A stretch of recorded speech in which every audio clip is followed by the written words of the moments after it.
ఏ పూలు తేవాలి ఈశ్వరా నిన్ను ఎట్లా పూజించాలి శంకరా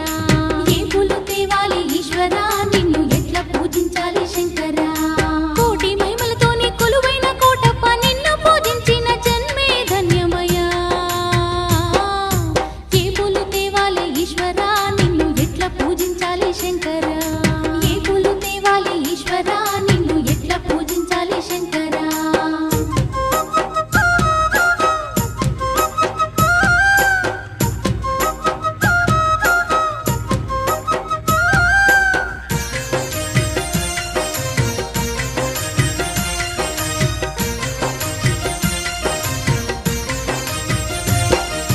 దివ్య మంగళ రూపం దీనుల కాచే హస్తం దిక్కులన్నీ ఏలే సక్కాని శంకర దిక్కులన్నీ ఏలే సక్కాని శంకర మూడు కొండల మీద ముద్దుగా కొలువై ముప్పొద్దు పూజలు పొందేటి ఈశ్వర